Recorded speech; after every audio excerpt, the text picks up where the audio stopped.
Yes, sir. All right, great. Very good. All right, then. So we are gonna. It's 6 o'clock on the dot. 6 o'clock on the dot. We're gonna call a meeting to order. We'll start with the roll call. So Joel McKay is here, and Kelly Garden, and then we have 2 vacant seats, and then 3 absences today. Joel, if you could do the pledge for us. If we can all stand for the pledge. Ready, begin. I pledge allegiance to the flag of the United States of America and to the republic for which it stands, one nation, under God, indivisible, with liberty and justice for all. Perfect. This next portion is our public comment period. This portion of the meeting is set aside for members of the public to address any matter not on the agenda over which the board has jurisdiction. Individuals desiring to address the council can stand up and speak where you are. Please keep it to about 3 minutes. I will be cutting off after that. We are not allowed to really respond to what you ask in this moment. It's not a Q&A session for us, so please remember that. So if anyone in the public would like to address us? You want me to speak during that? No, we're gonna throw you in there. I'm good, okay.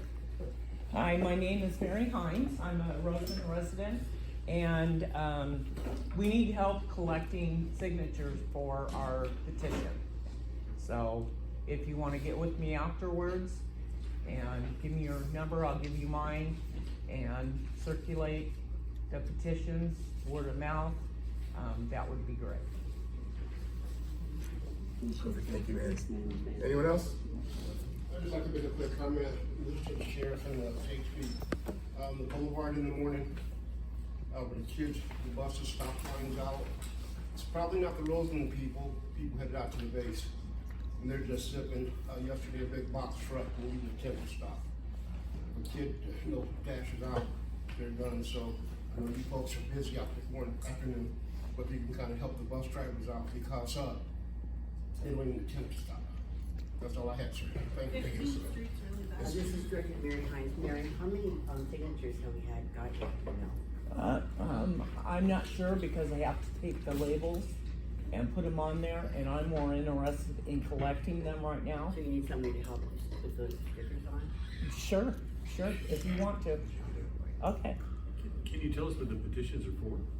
The petition is so that we don't want Waste Management or Public Works adding $535 more a year to our property taxes.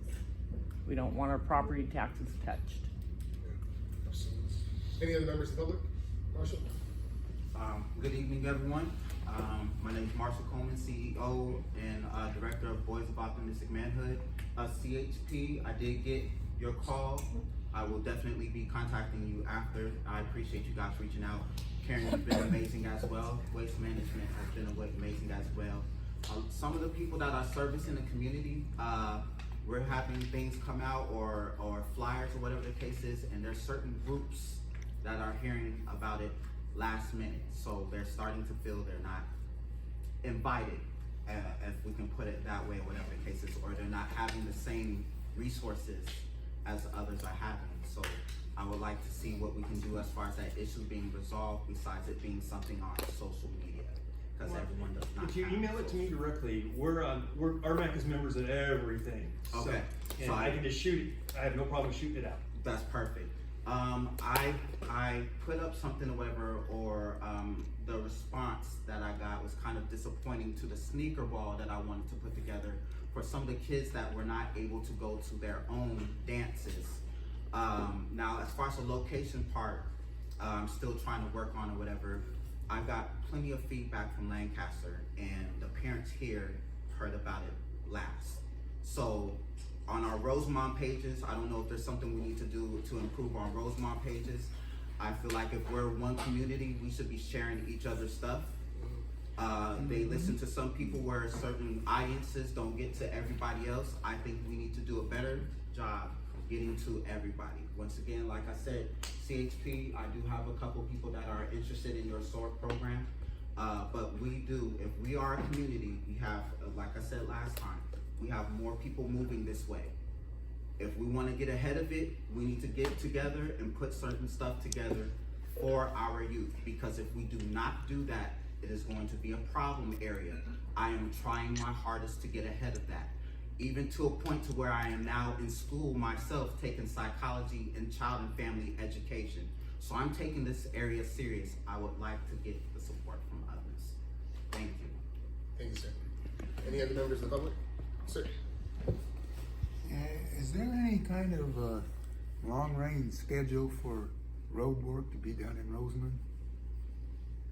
We can get that for you, because there is a difference. Yes, There's a there couple of discussions. So yes, we can get And that. we'll post it on, we'll get it and post it on our Okay, website. cause just, I live in the older part of town and almost all the streets are pretty well potholed. Perfect. Thank you. All right, any other members of the community?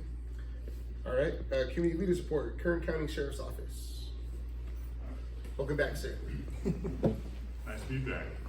Those of you who don't know me, my name is Joe Mounger. I'm a sergeant with the Kern County Sheriff's Office. I just want to touch on a couple things real quick. I know a lot of you guys are concerned about the substation out here. I'll let you know that our temporary sub's getting outfitted right now. It's almost done. We're looking about mid-March when it'll be complete, staffed with a clerk hopefully in the same time period, and all the Roseman deputies. So it's coming, guys. Some quick stats for you guys. For January, we had 591 calls for service out here, which resulted in 99 reports taken. 257 of those calls were officer initiated, so traffic stops, pedestrian stops, things like that. So they're being very proactive out here. And we netted 18 arrests out here. I didn't have the breakdown whether they're felony or misdemeanor arrests. Things are looking up. And I also want to touch on the mail theft issues. So I've been working with the postmaster, your Roseman postmaster, and we're coming up with some good ideas along with Joel to try and combat that a little bit. So there should be something coming in the works. Perfect, thank you, sir. Highway Patrol. Good evening, everyone.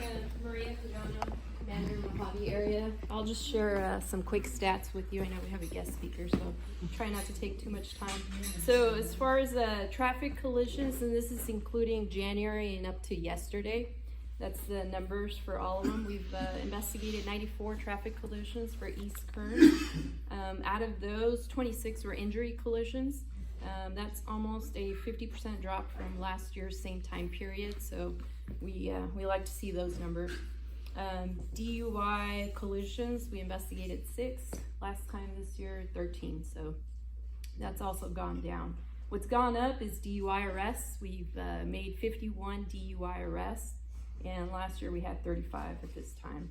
Altogether, just over 2,000 enforcement contacts and 482 verbal warnings. So with that, out of those numbers, 1,100 speeding citations. So a lot of people driving too fast and not paying attention to the speed limit, and so we try to enforce that. But altogether, citations 1,400. So that's what I have as far as stats. I talked to you guys last meeting about staffing. We did receive 2 new officers, and one of them is local, and hopefully here in the future we'll have him here at a meeting and he can be here and talk to you guys and you get to meet him. I am getting 2 more new officers by the end of March. I don't know if they're from the area. We hope they are, but we'll get them trained, and I look forward to here in the future having him come and speak here at the meeting and talk to you guys. You know, can you, when you talk staffing, can you tell them how really big your area is? Sure. Yeah, that's a great point. So my area covers all of East Kern. I have a resident post in Inyo Kern. I have 5 officers assigned there and 1 sergeant, and we have a separate office at that location. That covers all of unincorporated area of East Kern, Inyo Kern, 178, 395, up to the county line. We do cover a small portion of San Bernardino County and also Tulare County going up the mountains. We don't go up there too often, but occasionally we do get a call.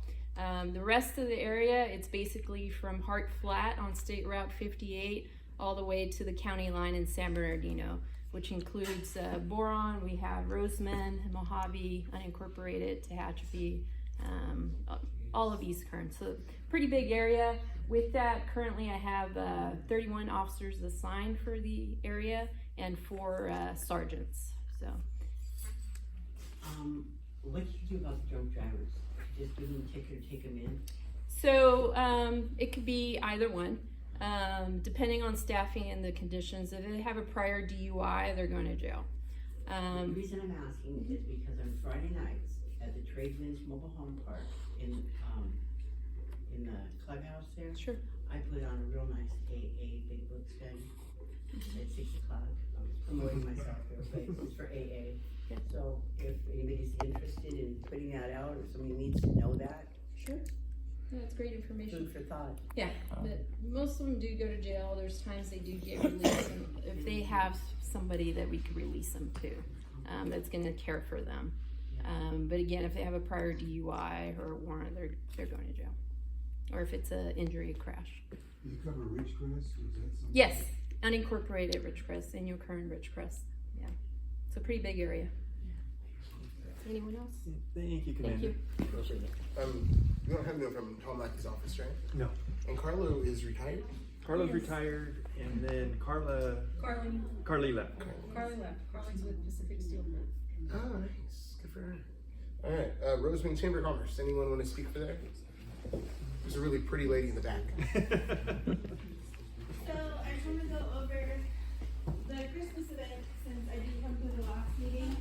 We gave out just over 1,000 Christmas presents to the kids, with just as many food bags.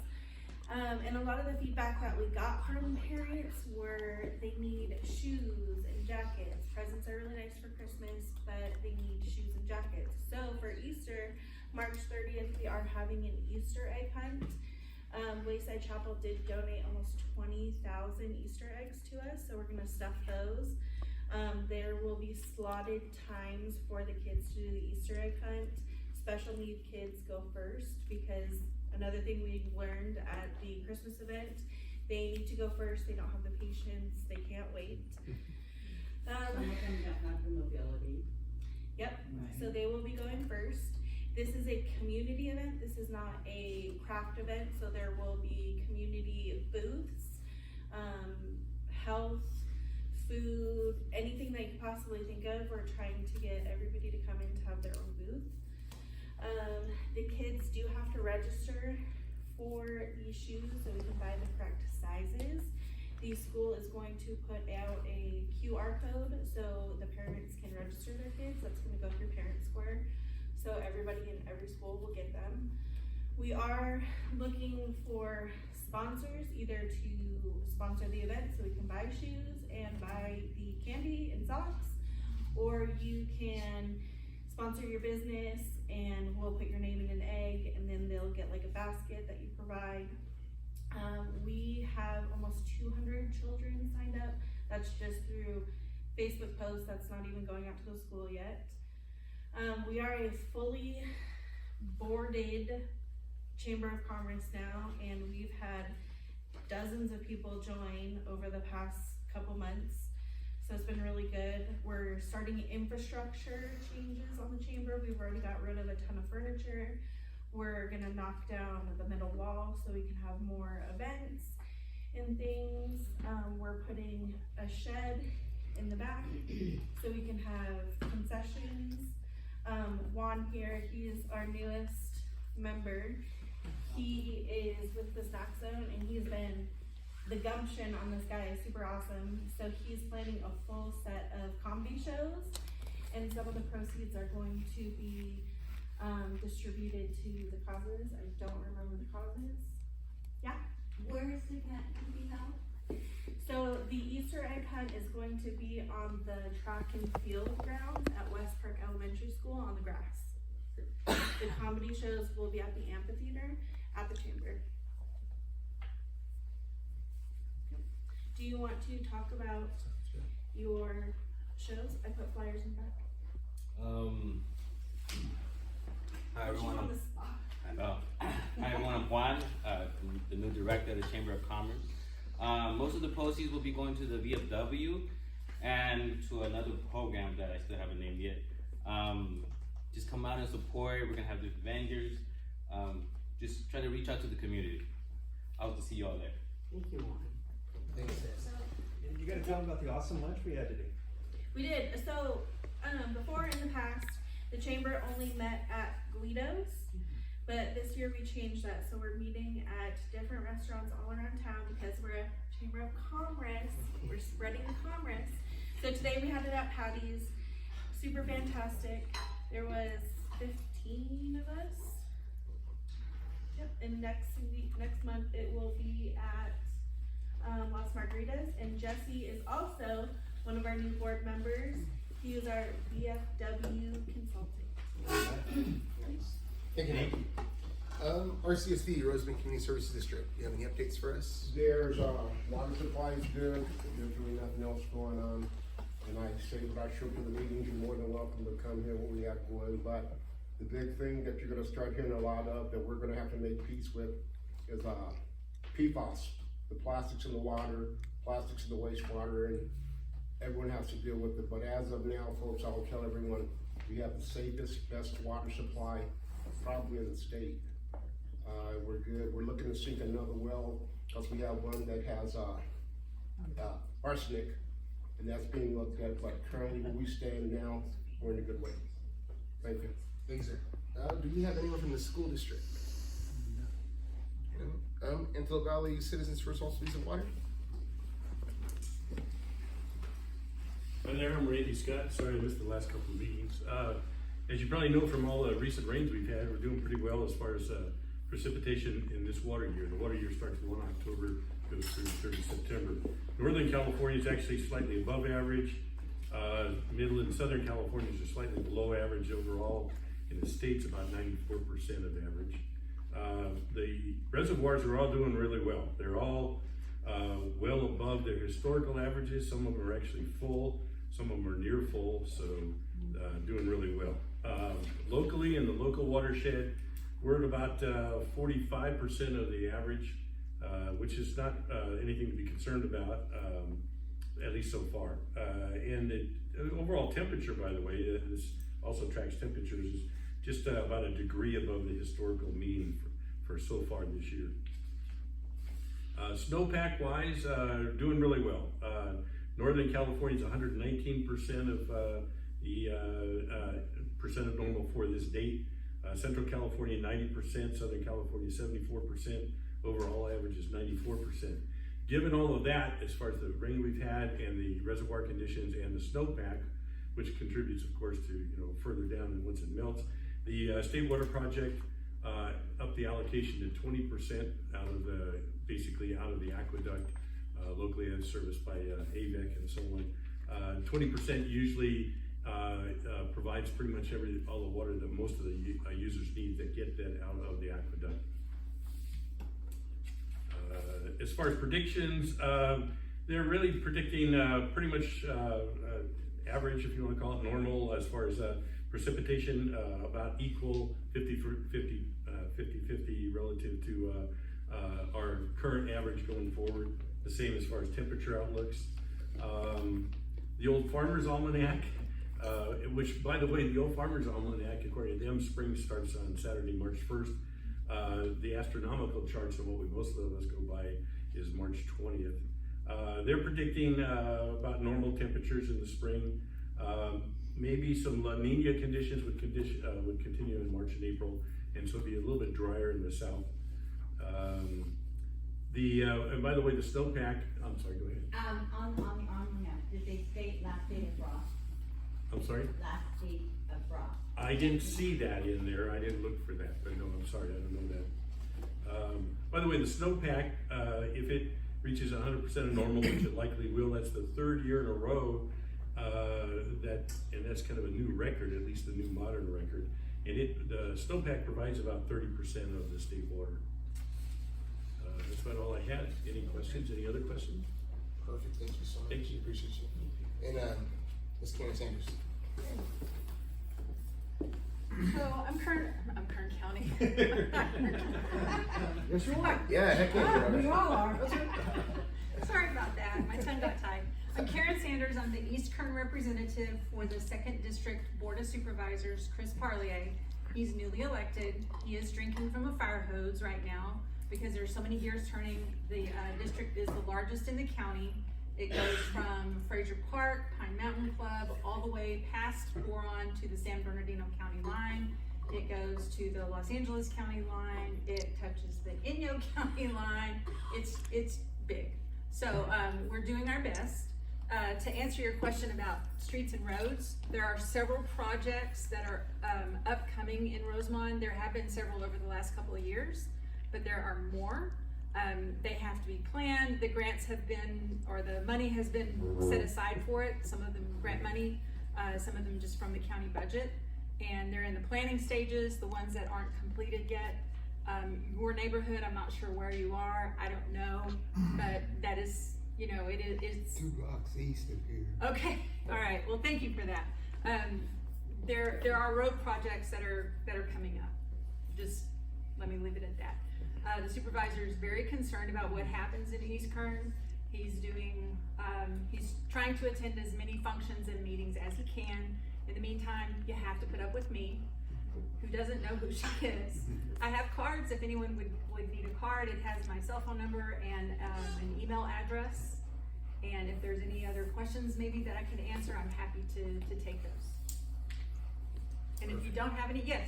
I actually have 2 things. Sure. The first thing I'd like to address is if you have any updates, or if the supervisor is going to be providing to us any updates in regards to the new Rosemont substation that's supposedly going to be built She close walked to in the late. fire station. Yeah, so they gave us an update. You just walked in late. But that's End of the okay. month. End of the March. Oh, We're gonna okay. have- Yeah, the new substation, or the temporary substation will be open by the end of March. And where is that? It's on Diamond Street, Diamond and Rosemont Boulevard, close to The that old intersection, I ambulance. believe. Yeah, I think Okay. it's at the gas station. I apologize. No, it's okay. And my second question is that, on Ion Rosemont, there, which is our community gossip chat, you know, bashing site, excuse me, but there have been some postings in regards to the supervisor not coming and seeing us after the election. So if you can extend just a comment, or, you know, just let them know that the members in the community of Rosemont would like to see him. Absolutely. And say congratulations. Absolutely. And all that kind of stuff. So the sooner than, better than later. Absolutely, Because and I, temperatures are starting to get a little, heated. okay, well, I hear you loud and clear. Okay. And I understand, and as I stated, he's drinking from a fire hose Yes, right now. I know. He was sworn in on December the 17th. Yes. Then there was the holidays, and I mean, he's swimming as fast as he I'm aware of can. it, I'm just extending the energy that's out there. Right, I understand, and we will do our best to get him here. He will probably not be able to attend every function. And maybe we can set up something where we have an event here so the community can come and just have like a meet and greet. Exactly. And I can work with Kelly and Joel about that. Exactly. Very good. Thank you. You're welcome. Anyone else? Nope. All right. Awesome. Perfect. So this gives us time to hear from Matt Bauer. He is Congressman Vince Vaugh's area representative. You have the floor, sir. Thank you very much. Hi everyone, my name is Matt Bauer. I'm basically Karen, but at the federal level. So I am your guys' most of East County field rep for Congressman Vince Vaughn. This is my first Rmac meeting, so very, very happy to be here and hopefully get some time after to chat with all you guys. Just wanted to give a little bit of a legislative update and then also talk a little bit about the mail theft situation and what's kind of being taken, what steps are being taken at the federal level, try to combat that. So legislatively, really we've hit the ground running since Vince was sworn in back in June. So as of January, we entered a new Congress, so now we're in the 119th, but previously in the 118th Congress, as we closed that out, we had 2 very, very big wins for the entire district, but especially for East Kern, that were included in the new National Defense Authorization Act. The first of which I want to talk about is the STAR Act, which was a provision originally introduced under Speaker McCarthy's tenure, and this is going to increase the NASA learning period for commercial human spaceflight by 3 years to 2028, and is going to allow the FAA to develop consensus standards to ensure that as we transition into this new age of commercial spaceflight, that we have comprehensive and common sense standards regarding that. Additionally, Congressman Fong's Stop Trank Act was included in the bill, which is going to require the International Narcotics Control Strategy Report to include in its yearly county by county report. It's now going to be required to include xylazine in that. And xylazine, also known in the streets as trank, is used as a cutting agent in heroin and fentanyl, and has been a tremendous impact in worsening the fentanyl crisis that's plaguing America. So this act is going to really improve the reporting standards on that, and is going to help us kind of track down the way the drugs are spreading county by county. So very, very excited about that.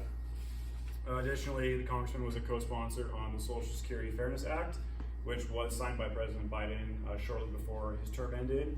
And what this bill is going to do, it's going to have a tremendous impact on everyone.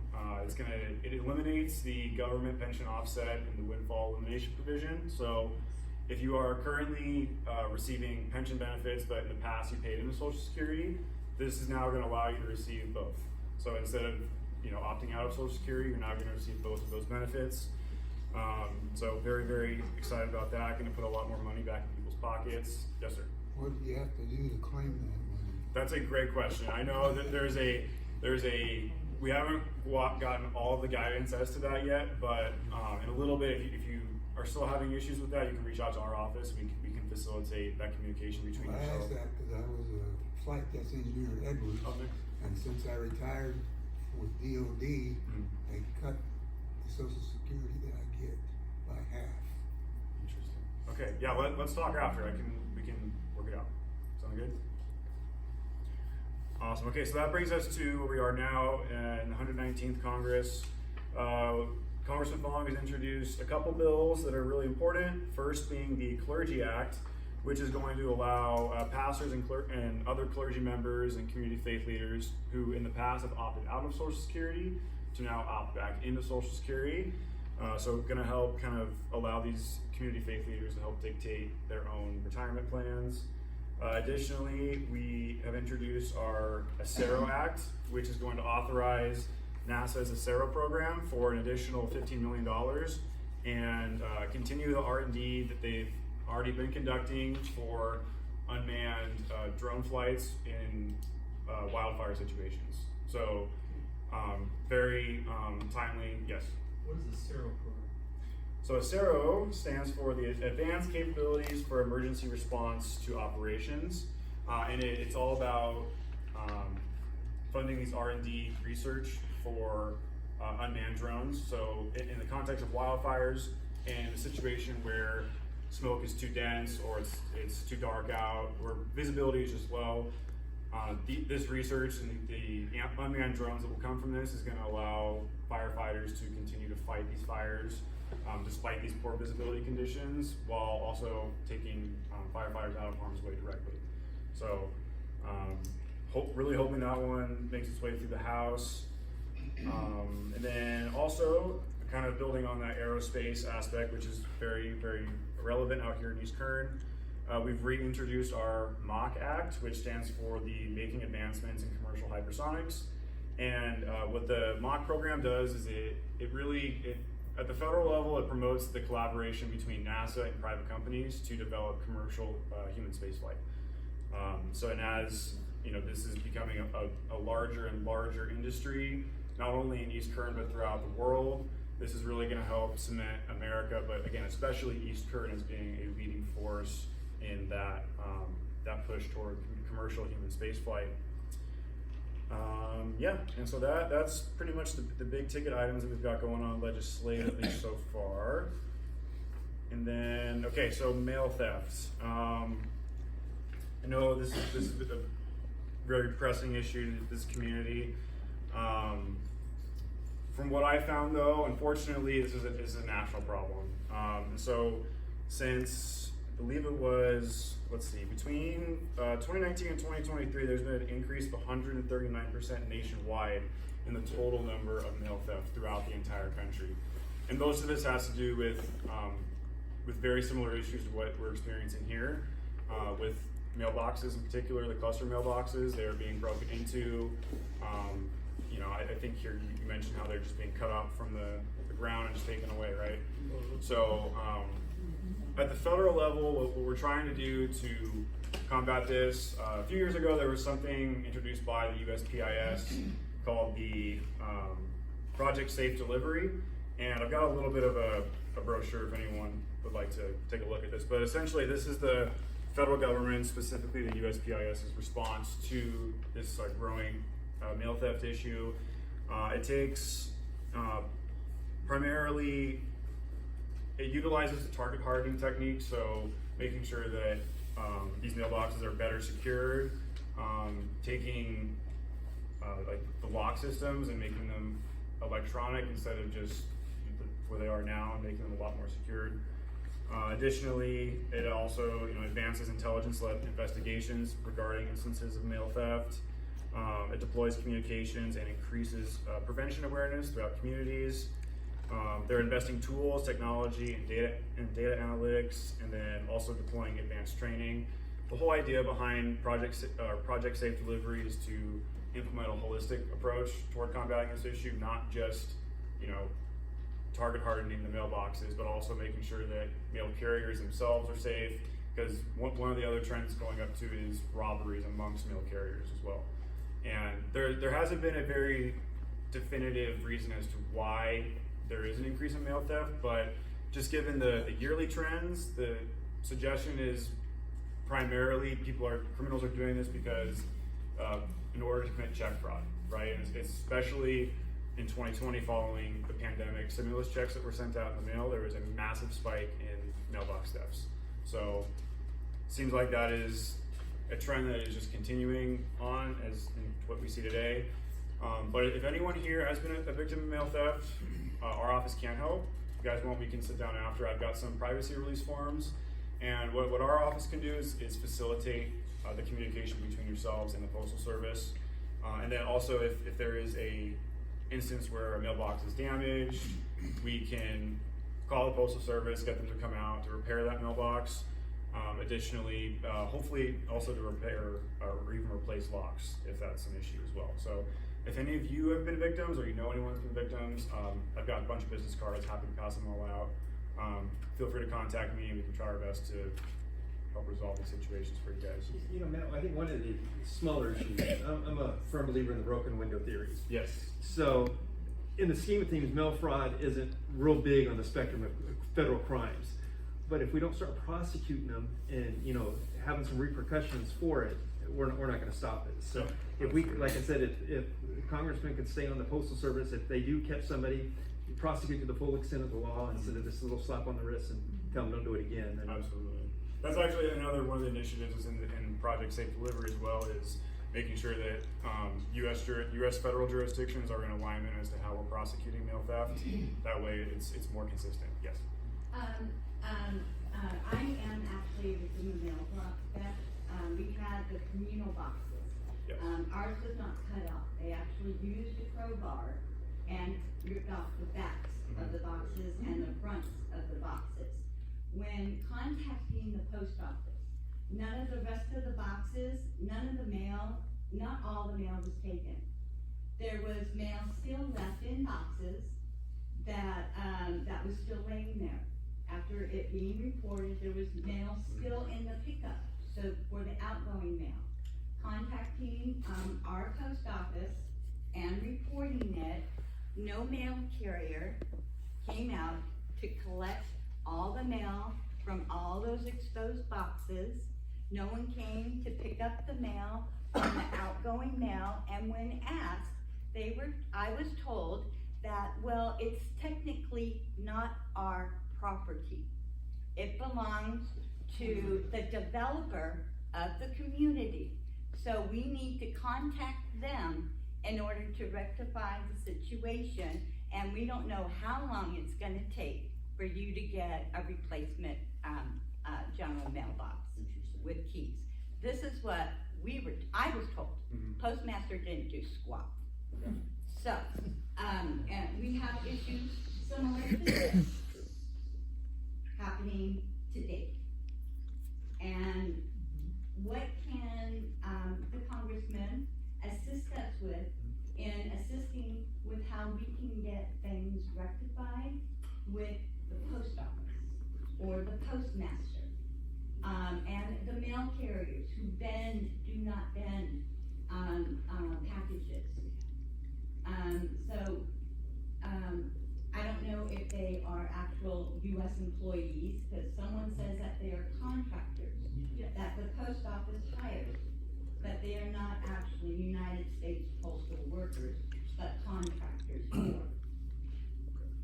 So, That's great, very great points. Thank you for bringing that to my attention. Be happy to sit down with you after and talk more in depth as well. Yeah. I don't know for sure. That's not in my wheelhouse. I'm not entirely sure, but be happy to look into it for you. But in terms of that facilitation process, yeah, our office we're here kind of like as a liaison for you. And this just goes with any federal agency, whether it's Social Security, IRS, VA, anything, we can act as a liaison for you. We don't have, it's purposely like this, that we can't influence the decision of a federal agency, but we can contact them on your behalf and advocate for you as best as we possibly can. And so that would be our role in this situation. However, though, we do, with the Postal Service especially, we do have that added benefit where we can call the postmaster and say, hey, X mailbox was broken into. Can you please, pay attention to this, because if it's coming from a federal agency, but yeah, great points. Thank you very much for bringing that up. Yeah, perfect. Thank you, Matt, very much for coming down. It's nice having you out here. Absolutely, looking forward to being back. Thank you. So we unfortunately do not have a quorum, so we have no business to conduct. Director referrals. Oh, I did. I'm so sorry. I even told him I was done. And like, my bad. We have the best for last, the most important nonprofit in the history of our country. The American Red Cross. Do that. And he has the perfect haircut. The expectations are going to be too high. As you came in, you probably looked at the back table. There are some handouts that I brought today. I figured I'd finally bring something here that you folks could use. But there are guidelines that the Red Cross has put out to just offer information for disaster preparedness, particularly in home fires, the earthquake, and the floods. And those are disasters we can see that are inherent to the areas that we have. So it's nice information to have. There's also a list there. We are big proponents of disaster prep, especially in terms of go kits. Every home should have one. Basically, the list shows various things that you should have available and be able to take with you in the event that you have to evacuate your home, whether you're going to another location or to a shelter. In many cases, they're comfort items, and a lot of cases, they are legal documents that you are going to need to help you navigate, especially through recovery. So, and the neat thing about the Go Kit is the fact it's something you put together and then you can forget about it. It's not like you have to constantly go through it, or like maybe you want to replace your snacks because, over time those can, get outdated and the like. But the idea is preparedness, As in the case in Los Angeles, there were a lot that, when that emergency hit, a lot of people found out about it at the last minute. One of the things they had to do was scramble to grab things, and in the heat of a disaster situation, the amount of confusion that you go through is overwhelming. Well, it's my belief that preparedness helps reduce that anxiety. When you have your Go Kit together, that's the last thing that you have to worry about. You've got your items for your fur babies, so you have everything needed for them. You have your documentation, you have money, you have your medications and the like already set. So if the disaster does happen and you are given an evacuation order, you grab it and you're gone. You might do a few things before with the house, prep your car so you're ready to go. But the idea is disaster preparedness helps reduce confusion and makes you more prepared for the disaster. So a few handouts there. Also, I have a list, a sign-up sheet back there. If anybody wants free smoke detectors installed in your house, if you've got some that are 10 years old or more, or they're constantly beeping, earlier than the battery life, sign up. And what I'd like to do is, we'll get a crew out here and we'll talk home fire safety with you. And we'll install up to 3 brand new smoke detectors. They're great smoke detectors in the sense that they are the lithium batteries with 10 years, so you don't have to worry about changing batteries. You just have to test them once a month. And we've recommended if you have smoke detectors in your house, even if we don't install them, if they're more than 10 years old, not only from a Red Cross perspective, but also from a firefighter perspective, boom, get rid of them. You shouldn't be replacing batteries. You shouldn't deal with a device that may have gone past its obsolescence. Go down, buy some new smoke detectors, get them installed. We identify that fatalities in fires are reduced by upwards of 50% or more with an operating smoke detector installed in homes. It's a first alert firefighting or a fire alert system that people can have in their home that, you don't have to have a firefighter there. You don't have to have somebody beating on your door. That thing can squash if you have a fire, and it can get you out and get you safe. That being said, in the community of Rosemont, I am a disaster action team supervisor. What I do is, in the event of fire and we have individuals or residents in the community that are unhoused as a result, I will come out, I will meet them, providing care and compassion. We will look to providing information for resources that will help them towards recovery, and if they qualify, at times we're able to offer financial assistance, not in every situation, but in some cases. Since the last meeting, we've had one disaster action team response where we're able to help a household with providing that resource information as well financial assistance, which, in a fire situation, whether or not you have, oodles in the bank or the like, at that immediate time, having the knowledge that, you may have a financial resource that gets you a room for a night, allows you to purchase some basic things, underwear, socks, or the like, because if your house is burnt up, that stuff could be all gone. So those are things that we try to address with that, as well following up with them later on to help them access local resources through charities as well as the county to help them towards recovery.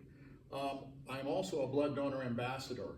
So I'm a blood donor ambassador here in the community. Basically, I monitor the Red Cross blood donations, and the community of Rosemont is fortunate in that they've had blood drives, organized blood drives going on. We actually have 2 more that are going to be happening. I talked to Bob Woodall, who is our account manager for biomedical. And these are held at the Rosemont Community Service District. So we partner with them. It's fantastic. They're great people. It's a great location. We love it when you folks come in. Usually I'm the ambassador that's there.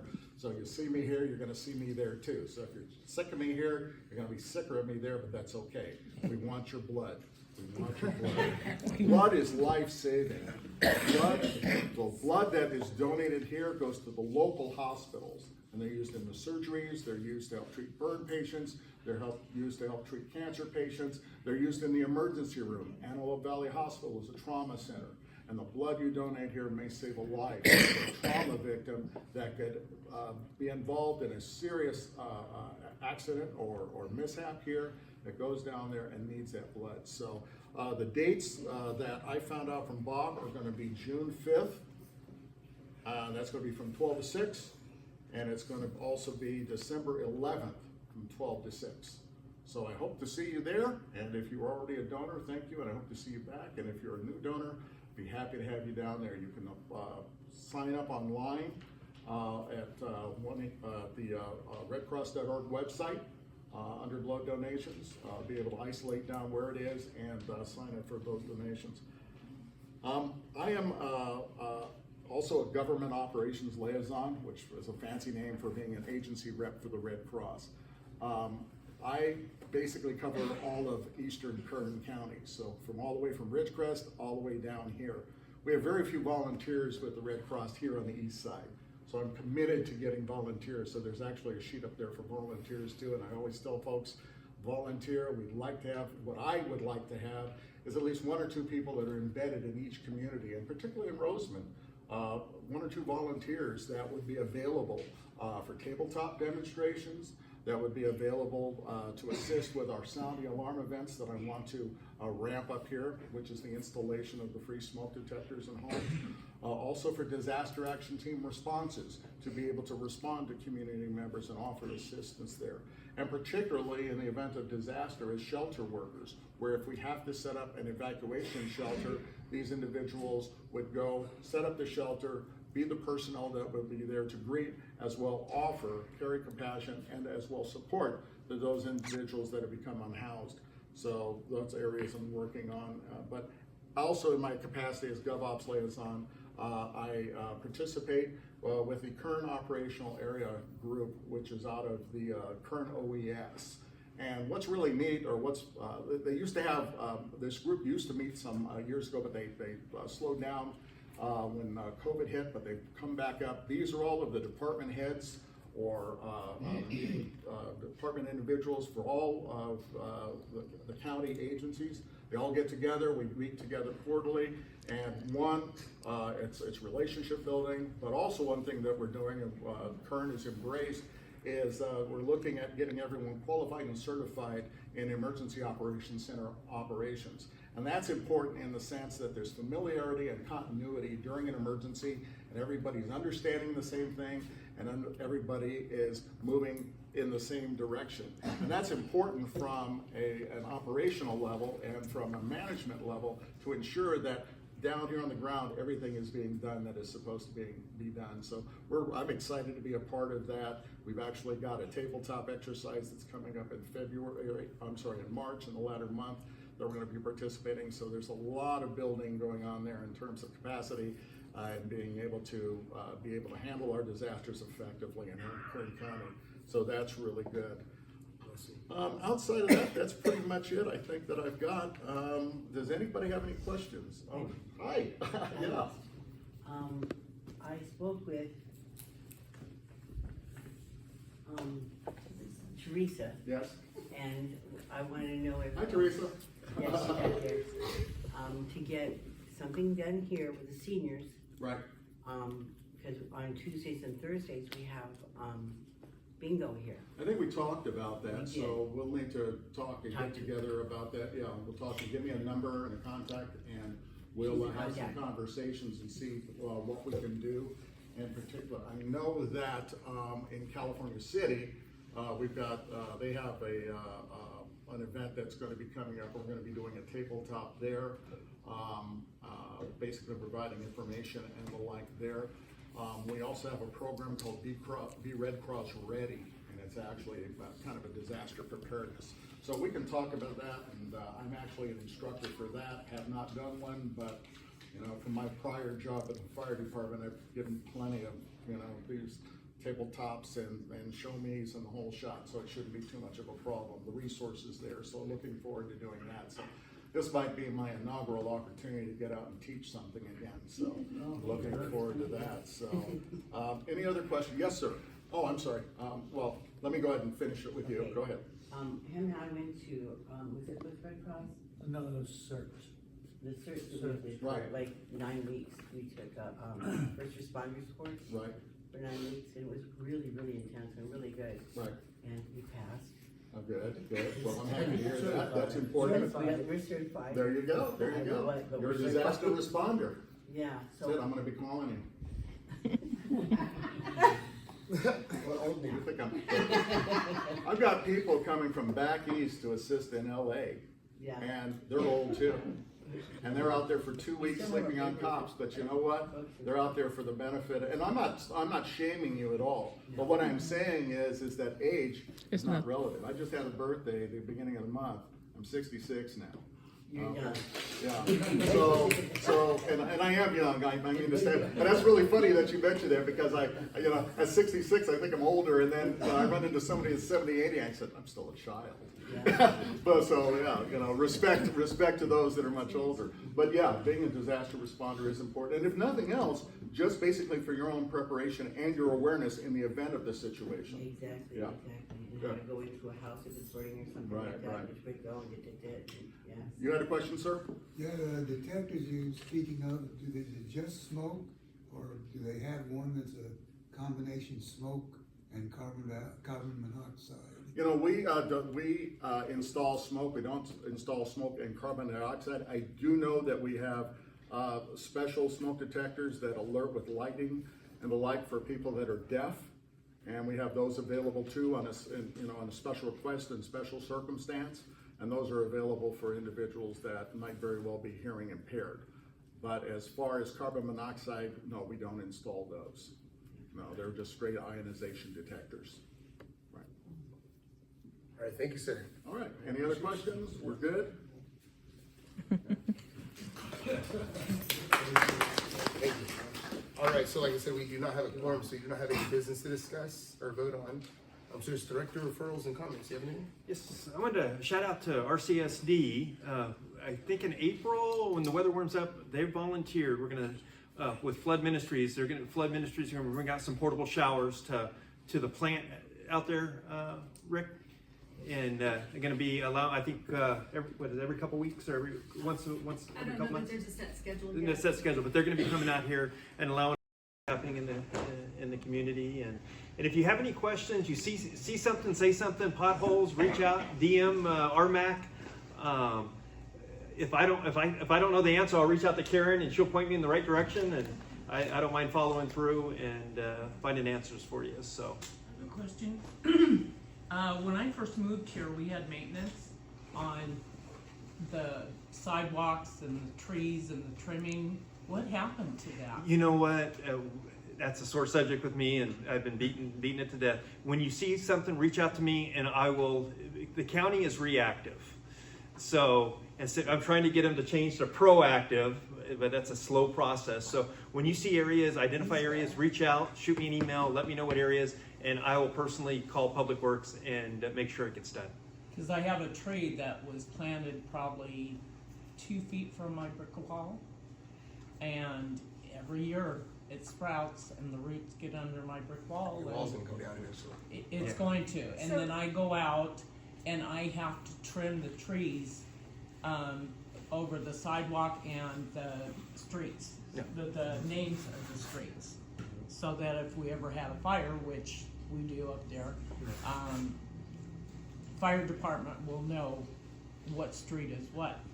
But we used to have that. Why don't we have that anymore? We're working. That's one of the things we're working on, is trying to getting proactive, getting the county proactive. I'll give you an example. Out where I'm at, out off of Avenue A, I had vegetation 6 foot high. Once I called and brought it to their attention, they came out and cut it. My response was, your people see it every day. Just cut it. So. Well, but they used to come through. Yeah. Every 2 to 3 weeks and clean up and de-weed, and why don't they do it anymore? We're working. It's now that we got the new supervisor. That's what we're working. That's one of the things we're going to be discussing with him. But why did they? I don't have an answer. Don't know. I don't know. Oh, okay. You're not gonna like my answer. I'll just preface it with that. You're not gonna like my answer. But the county did go through a financial downturn several years ago. It has to do with oil and gas permitting, which doesn't have anything to do with Rosamond particularly. That's more in West Kern. But there was a financial downturn, and several programs were axed and staffing was reduced. But that's on our property taxes. Like I said, you're not gonna like my answer. I'm I'm not here to argue or anything. It's just that is what's happened. And like Joel says, the departments have turned to being more reactive than proactive, and we are working to get them to be more proactive rather than reactive. So if you can provide me or Joel with your address. United. Yeah. All Okay, United. Okay. Go from Rosamond Boulevard all the way up. Okay. Thanks. Excuse me, Joe, can I make a quick comment? This is regard to the supervisor. I've spoken with him several times. His heart's in the right place. He's assured us that Rosamond is on his big radar, not the little radar. And we have to be mindful. We had dynamics before when we weren't get down the attention we need. Think about that little league, $105,000. That was his first month, right? Pretty close. Call his office, talk to Karen, we are good about being mad about things, but they don't know what we're mad about. It's not good to be mad at them. Give him a chance. Yeah. 4 months, 3 months. 6. And I think that he's gonna get it right for us. And the reason I say that is that when he campaigned, I shook his hand, I held his hand. If you don't come to Roseman and take care of us, I'm gonna call you out. Not in a bad way, but in a professional way. I would ask this whole community, let's do it the right way and advocate for the right things the right way. And I bet us all that we're gonna get the needed results because Chris, his heart's in the right place. Karen, I've never called her, she told me no once because her husband was sick. Other than that, every time I've called her up, she says yes to help me things. So, we have a good team. We advocated to keep her here for a reason, and Chris kept her here to benefit us. Let's benefit them by benefiting ourselves by taking care of them. Thank you, Rick. Thanks, sir. Got a question? Yeah, sorry, what is your contact information? You can get on our Rmac and just DM, and I'll respond. Okay, gotcha. You should talk about the app too. There's a My Current app, and basically download it on your phone, and you can choose what, like weed eating, trash, illegal dumping, and it works. I've used it on potholes, and they're pretty responsive to the My Current app. And I'm working on getting Public Works to come out here and do a demonstration on the app, but that didn't happen this last month. I didn't get any response back, but I'm going to be working on that.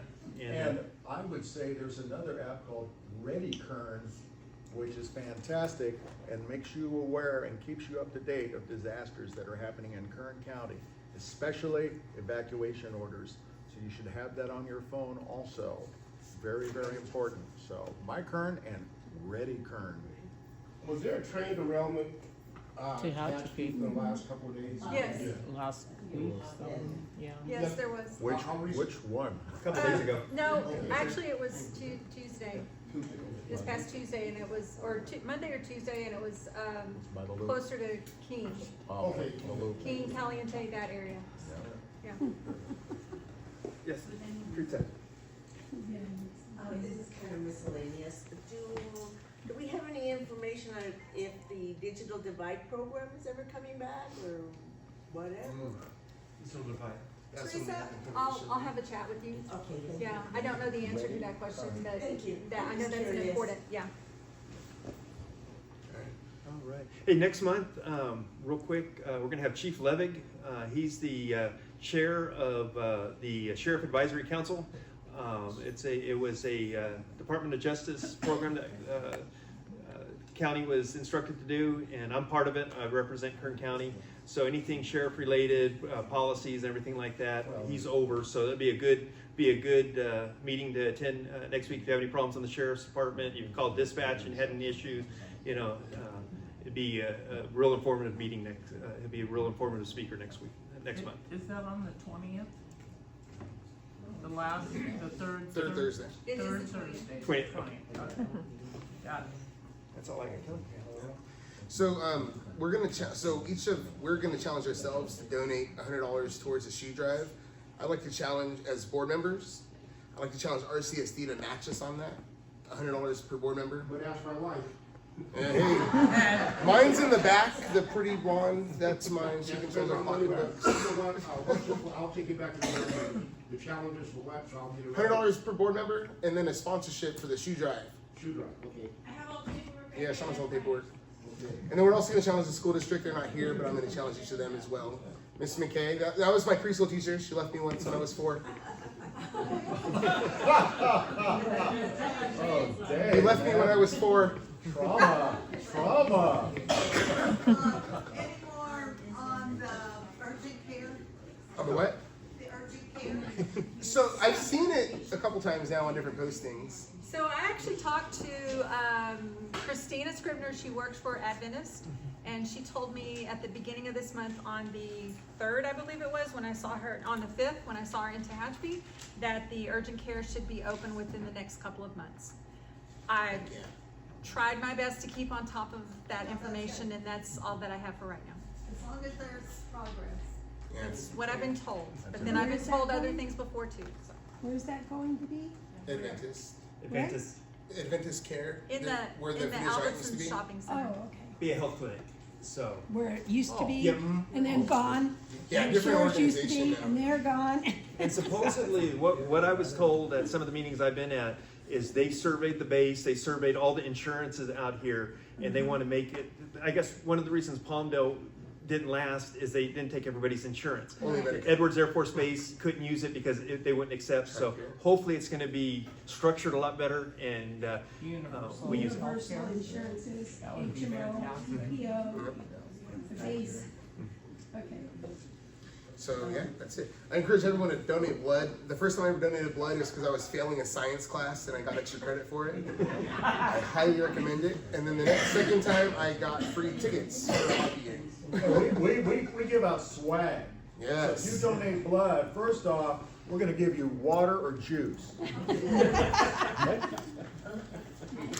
And then we got cookies, we got snacks, we got pretzels and all. But you might get a pair of socks, or you might get a T-shirt.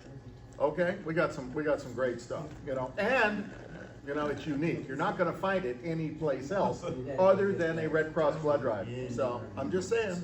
If you have any extra socks, the kids need socks, we'll take them. You know, we'll see what we can do for that. Okay. 701. 'Cause I ain't giving you $100.